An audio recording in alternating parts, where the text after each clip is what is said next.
Trail running makes us explore nature and witness some of the most scenic landscape in the world. And there's so much variety in terms of landscape and climate. You can go in rocky desert, a lush jungle, or snowy alpine mountains. The views and the nature are often a key factor when deciding what's your next adventure. So today we're reviewing some of the most scenic races in the world. Races that are so stunningly beautiful that they will make you forget the pain in your legs. Almost.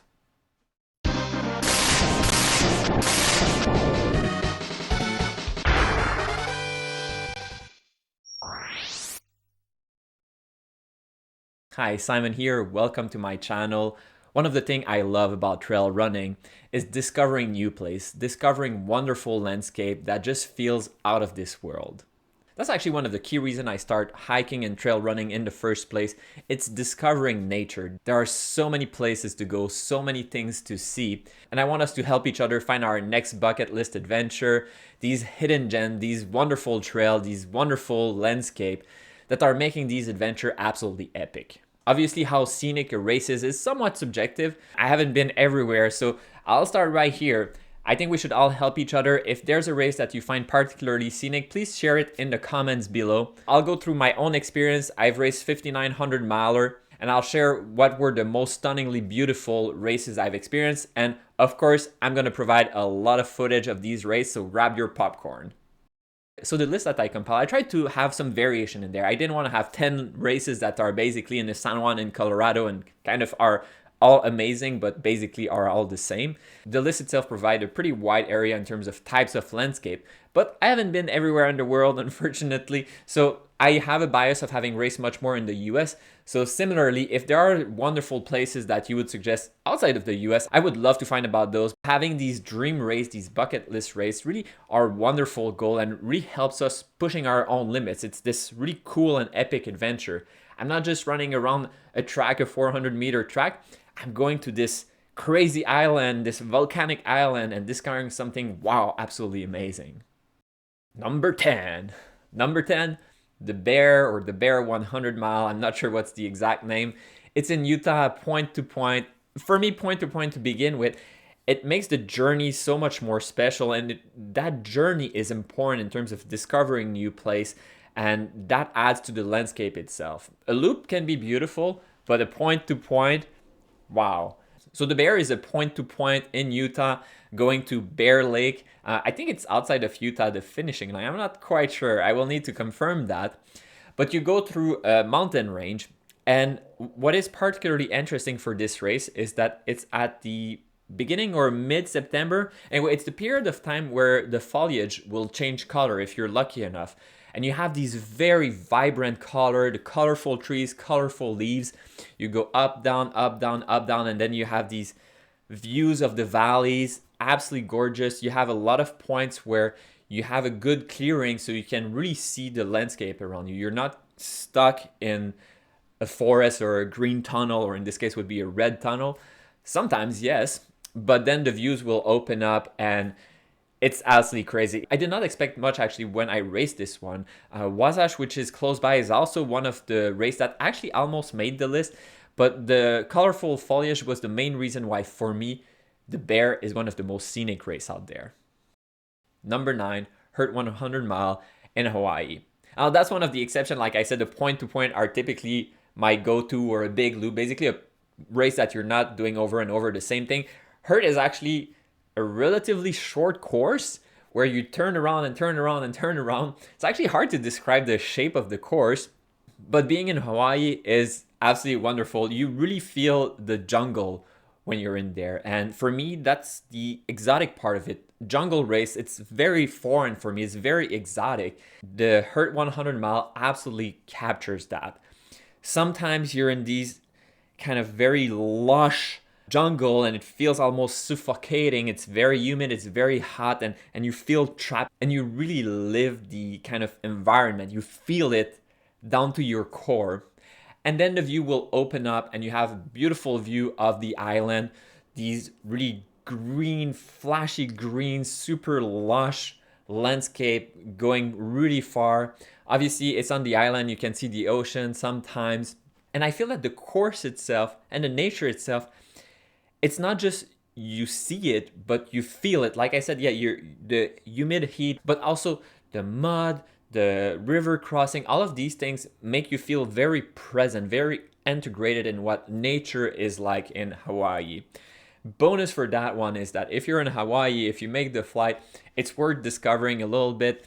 You can be on the main island, but one of the island that I think is wow is Kauai. Beautiful, beautiful, beautiful island. The nature there is absolutely amazing.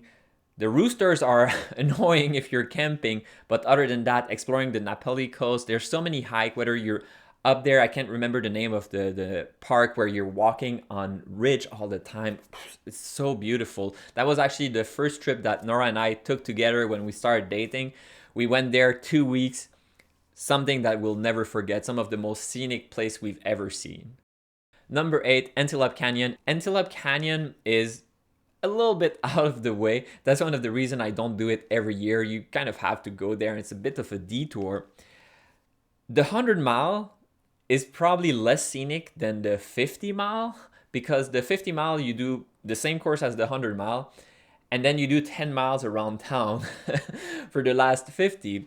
So you don't miss anything if you do the 50-mile compared to the 100-mile. And although the loop around town, you see Lake Powell, it's interesting. You can do it once and it's enough. But what's really amazing and very unique for that race is that you'll be running through, well, Antelope Canyons, which are these narrow corridor.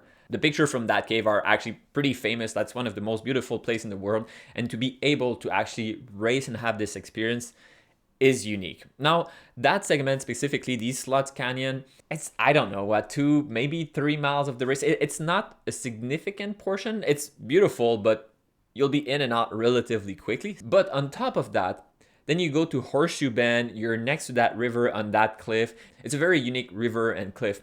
Sure, you can drive to Horseshoe Bend and see it, but when you're running on that ridge for a significant amount of time, I can't remember the distance, but it must be at least 2 or 3 miles that you're following this, you really get to experience it from all of these different angles, and you're not trapped with so many tourists. And on top of that, when you're in that area, the rocks, you have all of these kind of, I don't know, movement in the rock. Yeah, I know it sounds nerdy a little bit to be so excited about the rock specifically, but every time I've been to Antelope Canyon and I'm around that area, I'm always like, wow, like these rocks are really cool. Number 7, Cocodona 250 and or Sedona 125. They have different distances, and for a lot of these races, it's worth not just mentioning the longer distance, because a lot of the very scenic segment are in the shorter distances too.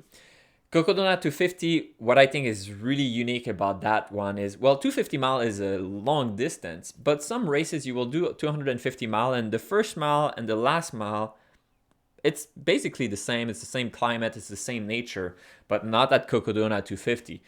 You start in the desert. It's desert like in the cartoon, you know, like these cacti and snakes and everything.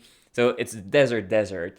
And you do 250 mile, you cross mountain range, you have beautiful scenery that will break the monotony. Of course, you're doing 250 miles, so some of it is not super exciting, but you will have the granite dells, this lake with these rock formation that are quite unique. If you're lucky enough, you can be around there around sunrise or sunset, which is absolutely beautiful. You cross some mountain range, you have views so far, you can see where you're going, but you will never see, you know, the destination or where you start, because it's so far. And you will feel the distance, because as you cross mountain range, you enter different climate and different nature altogether. Eventually you'll get all the way to Sedona with these red rocks, very colorful, brilliant color. One of my favorite moment racing ever was being with Nora when she was pacing me just outside of Sedona. They add a different segment, which is Hangover Trail. We were there just around sunset, one of the most beautiful part of the course, at sunset with my wife. It made it so much better. And then you finish around Flagstaff. There might be snow on top of the mountain, on top of Eldon when you reach that. So you went from, it's 100-degree, hot as ball in the desert, rocky desert. Nothing grows here except cacti. Everything wants to poke you and hurt you. And you make it to a subalpine climate. You really feel the distance that you've traveled with your legs, and you get to experience all of these different climate. it makes it very special. It makes the beauty of the different landscape you see that much more special. Number 6 is Tahoe. And there's a few races in Tahoe. So I guess the two that I'll mention that I've done, there's Tahoe 200 mile, which in theory you would do all the way around Tahoe, but the year I did it was not the full loop. The other one is Tahoe Rim Trail 100 mile. Both of them share quite a few miles actually, and the most scenic area is actually share the exact same trail. You have these two lakes, and I'm forgetting the name, but obviously you have Tahoe, which is huge, but you have a lake and that is a little closer, and that's the picture that you always see. You have the beautiful blue lake. It looks so pure, and you have these mountain range all around the lake with snow cap. Very special. The mountain themselves are really beautiful. You get to hike some of them when you're doing Tahoe 200 mile. It goes pretty high. It goes to, I think, 9,000 feet maybe. So decently high altitude where you don't have as many trees and you're getting in kind of alpine setting. But on top of that, you have this really huge lake that anchors the views, and you always refer to the lake in terms of where you are. You'll never get lost because the lake is there and you know where you are in relationship to the lake. Are you on the north side? Are you on the south side? You never get lost, and I think that's really anchoring the view, making it that much more special. On top of that, the trails themselves are so smooth. It's like butter. There are trails that are just so pleasant and beautiful to run in, which helps you lift your head a little bit and appreciate the nature around you as opposed to always being focused where you're putting your feet. Number 5 is Tushars.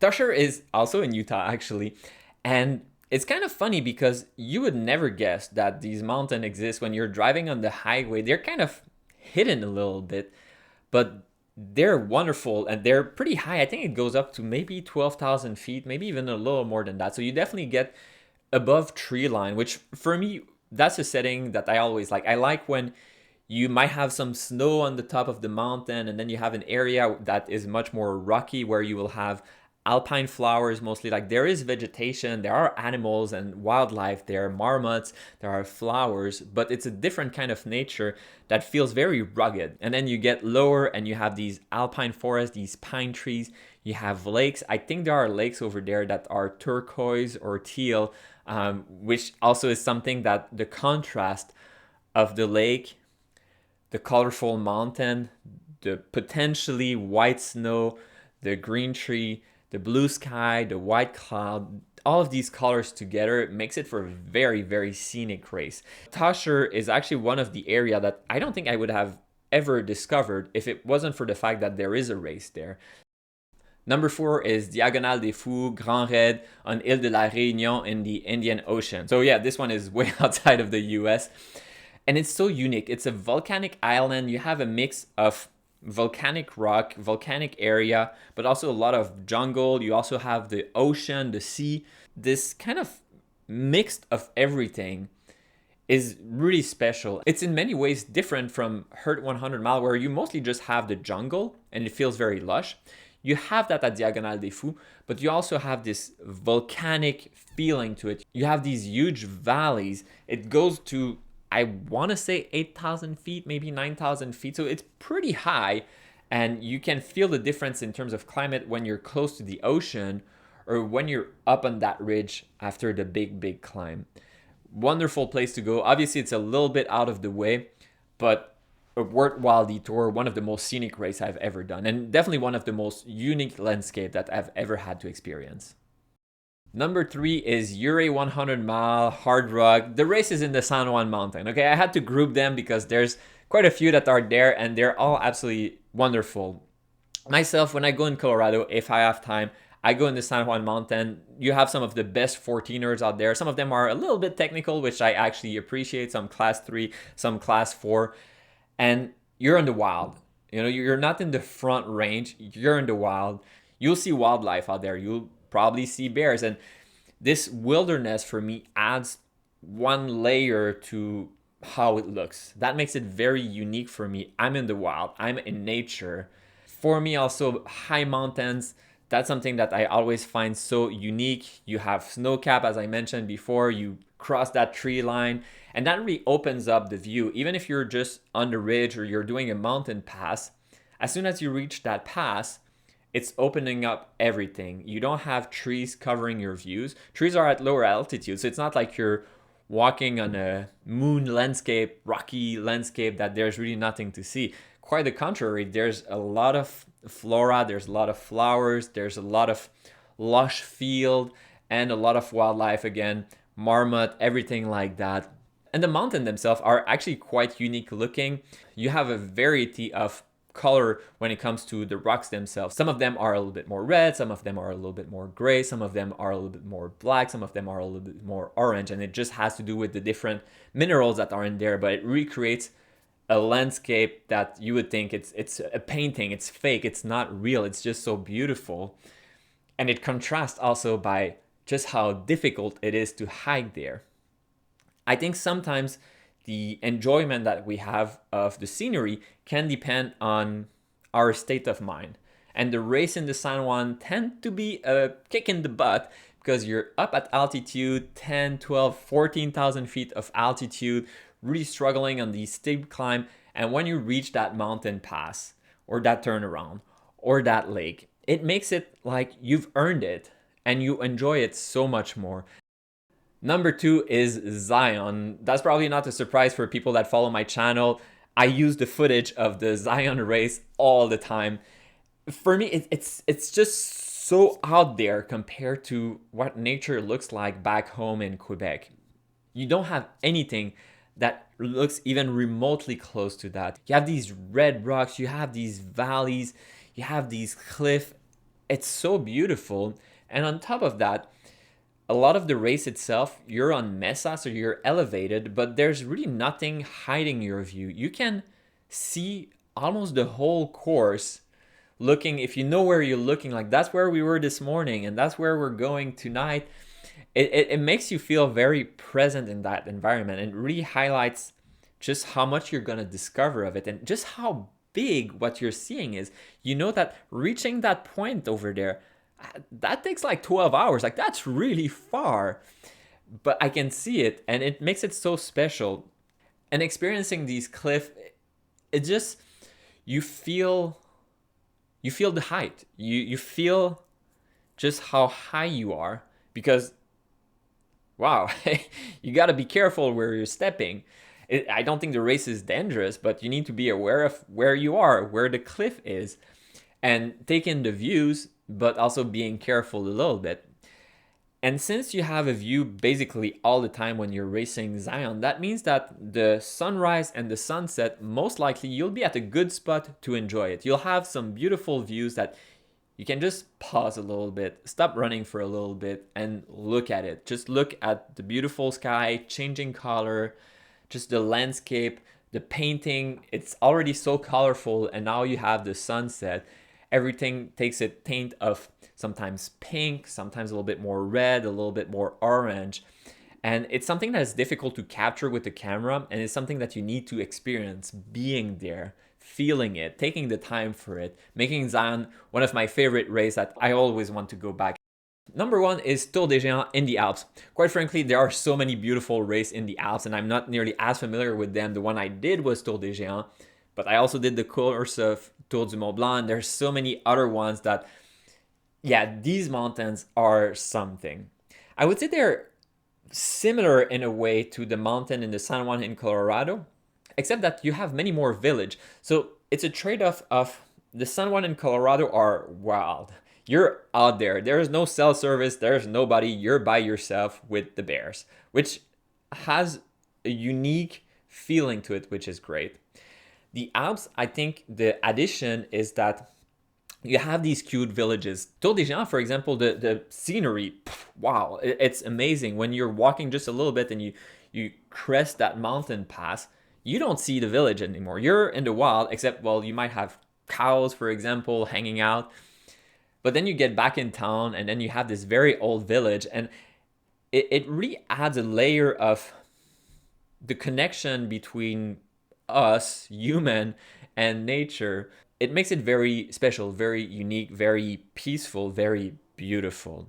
It was pretty hard to make that list because when I race myself, I often try to find whatever is beautiful, even if sometimes it's just for a short period of the race or it's just a moment. There are races out there, like I can think of Jackpot Ultra, which is basically a 1 or 2 mile loop in a park in Vegas. It's not scenic, but at some point you'll have the sunset and the sunrise, and it can be beautiful by itself. So it's interesting how even races that are not necessarily known to be scenic, you can still find beauty in them. You can still find something that is special about them. So these are the most stunningly beautiful race I've done myself. Obviously, it's subjective, and obviously I haven't done every race. Luckily, there's so many more that I can discover, because that's something that is absolutely amazing. It's just, there's so many places to see, so many beautiful landscape to discover. Our enjoyment of scenery and landscape also, it varies a lot based on our mindset. I think when we're racing, we're moving with our feet and we get to really experience nature. We're not sitting down in a car, it's AC, we have perfect temperature, we're drinking our, iced tea or whatever. No, you're out there and you're feeling the distance. You're feeling the climb, you're feeling the altitude, and you earn it. When you reach that mountain pass, you've been climbing for 2-3 hours, it's so steep.